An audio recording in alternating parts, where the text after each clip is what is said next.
You are listening to the Atlanta Real Estate Forum radio show, all about real estate edition, shining a light on the movers and shakers in the real estate industry, the home builders, developers, realtors, and suppliers making it all happen.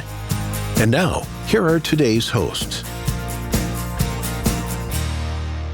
Good morning and welcome back to the Around Atlanta edition. I am your host, Todd Schnick, joined by my friend and colleague, Carol Morgan. Before we begin, we do want to thank New American Funding for being our 2021 show sponsor, now our 10th year on the air.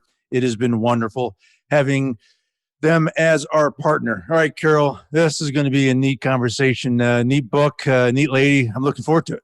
I'm looking forward to this as well. I guess this project has captured all of our attention in the new home industry, especially all the women and professional women in building. So I'm very excited that we have Mollie Elkman in studio with us today. She is the owner of Group 2 and the author of The House That She Built. So welcome, Mollie, and go ahead and tell us a little bit about yourself. Thank you so much for having me. I'm so happy to be here. So as you said, I am the owner of Group 2, and I recently wrote a book that is coming out in September. And I am also a second generation business owner in housing, which is pretty common. One of the things that I've realized being in the industry is that a lot of the women I come across are second generation or have been brought into the housing industry from either a father or a grandfather. And so I would fit into that category. Very cool. Well, how did you get involved in this project? And it's in you're based out of Utah, or tell us about the connection there. Yeah. So the project, the house that she built is a home that was built in Utah, and it was created and completed by the Utah Home Builders Association and their group of professional women in building. So they just started a professional women in building council, and they decided to go big and build a home using all women. So I am not in Utah. I'm actually based out of Philadelphia, but the way I got pulled in was actually at an event that, Carol, you were there as well. It was 2 years ago. I was at Women in Residential Construction, which is a conference put on by Professional Builder Magazine. And my dear friend, Christy Allen, and I were sitting around, and she was the president of this group in Utah. And she said, "We have this really ambitious idea. What do you think? Would you want to be involved and do the marketing?" And at that point, they were calling it the PWB Women Built Home.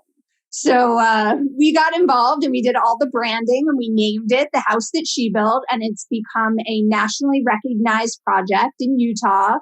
And the home is beautiful. I actually just got back from visiting and seeing it in person. And it's very empowering to see that everything was done by women. Every aspect, the plans, the plumbing, the decorating, every single piece. So it's extremely inspiring. It's definitely inspiring. And it's so nice to have this house as a tangible role model for young women. It shows them that it can be done, that it can, completely be done with women. Every single crew that worked on the house was a female-owned crew. Talk a little bit about that, all the different women involved in the house. What was that like for them to orchestrate? And do you know how many different women worked on the home? Yeah, so this is part of why it's so exciting. And even when the project first started, my husband asked me, why do we need that? Why do we need a home built by all women? And the reason we need it and the reason it's so inspiring is because less than 3% of the on-site workforce is women. So to build a home using only women is really, really challenging. And in order to accomplish that, this group actually had to have people fly in from all over the country to contribute. So that is part of why it became a national project. But as far as the women who were involved, over 100 women were involved in the physical construction of this project, which is just amazing when you think about it. And one of the most moving things for me was the garage, because when you walked into the garage, they have all the women's faces on the walls. Oh, that's cool. And you just see you see that how many people put their love and energy and effort into this home. And it really shows more about workforce in general and the fact that we have an opportunity to develop the workforce. And, that's a whole other topic, is the labor shortage, and that we just don't have enough people who work with their hands in this country and are really, masters of a specific skill. Right. Well, the other thing, I'm sorry, I'm interrupting Todd real quick, but the other thing that I think is really cool in this house setting an example for young women is that women really can close that pay gap in these construction jobs. Construction positions pay women more, on the dollar, as compared to a man's salary than pretty much any job out there. So, it's a chance to get equal work for equal pay. And I love that. I actually, that's something I've been harping on since college. I guess that's no surprise to any of our listeners. Well, and I'll probably get in trouble with my side of the ledger here, but I would venture to guess that there's a lot more focus on quality control and attention to detail. I mean, that probably goes without saying. I mean, this is pretty intriguing. I mean, changing perceptions and breaking barriers. It's pretty exciting. Now, you've taken this, talk about doing some marketing on it. You've kind of built a whole nother idea around this with this children's book about this whole idea. Tell us about that. That's really cool and really exciting. Yeah. So the illustrator and I were both very inspired by this project. We had done the marketing for it, and we were working on it, and we realized, marketing is all about storytelling. And this is a story that needs to be shared over and over. And we didn't want the story to be over once this home sold. So it very organically was turned into this story. And we realized that we had something here that we need to publish and share, not just within the housing industry, but really with everyone. And it's a very mission-based book because of the mission behind the project that inspired it. So that's really how the children's book came to be. And we're very excited about it. Are you ready to own a home, but don't know where to start? Speak to a local expert at New American Funding. Get pre-qualified and start looking for your dream home. They make home buying easy and convenient with a variety of home loan options. New American Funding is devoted to helping families finance their home because they want everyone to achieve the American dream, home ownership. New American Funding's technology is what sets them apart. Whether connecting with your home loan professional in person, online, or through the app, they are there to answer any questions. Call today to get pre-qualified.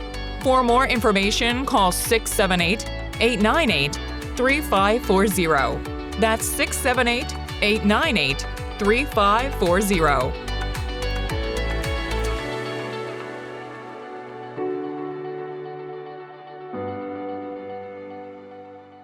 Now, talk a little bit more about the book. What age is it written for? And I guess I'm curious, are you going to be doing some sort of fun book tour?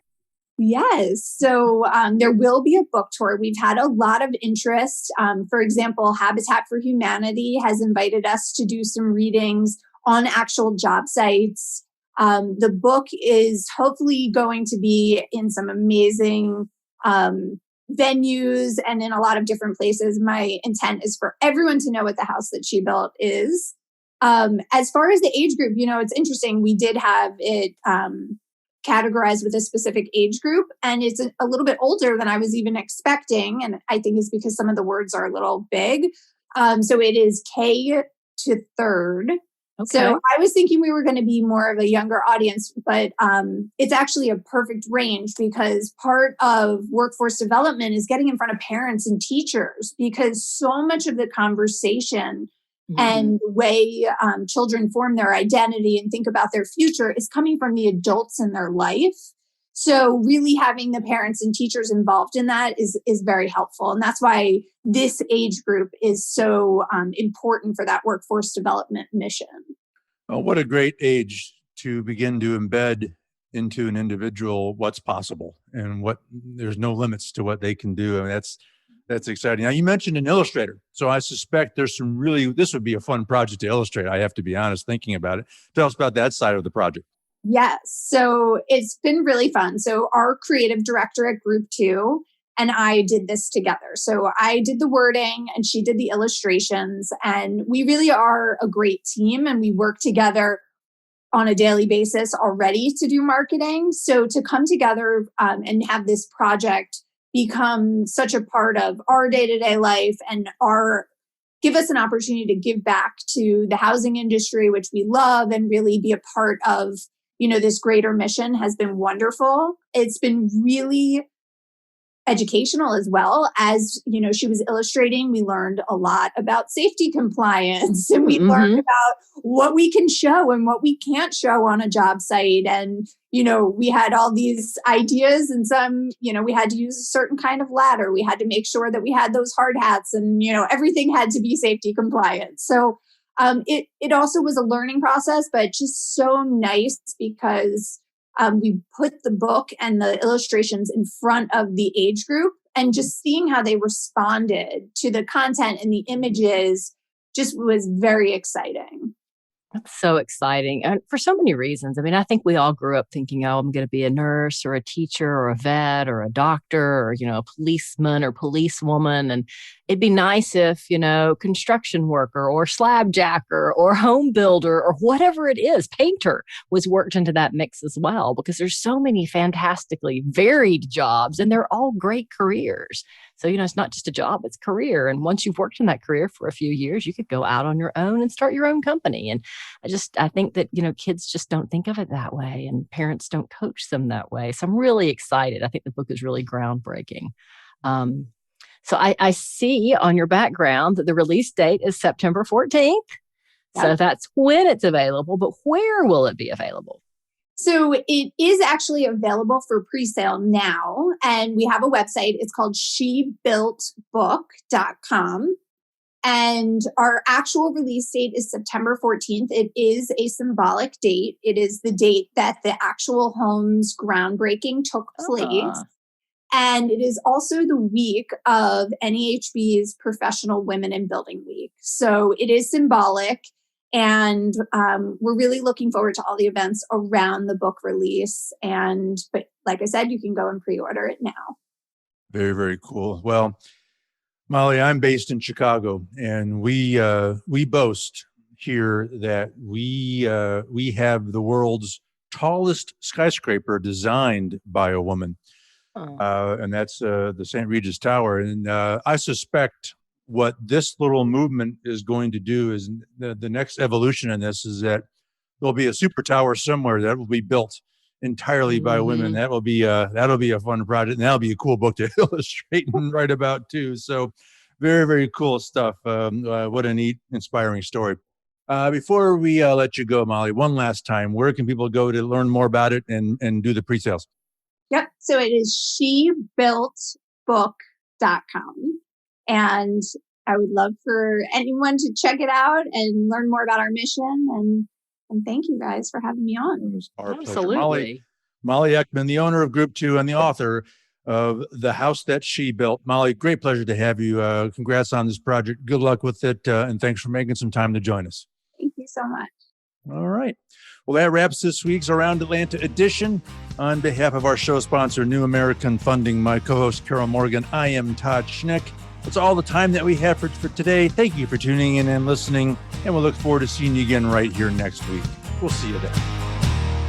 Atlanta Real Estate Forum Radio is made possible by Denim Marketing, the publisher of Atlanta Real Estate Forum, Atlanta's favorite source for real estate and home building news. Denim Marketing is a comfortable fit, like your favorite pair of jeans. Denim Marketing tailors marketing strategies to meet your specific needs and niche. Try them on for size. They will work to create a perfect fit for your company's marketing program. Call them at 770-383-3360 or send an email to info@denimmarketing.com. For more information on Atlanta Real Estate Forum Radio or to inquire about being a guest, contact info@atlantarealestateforum.com.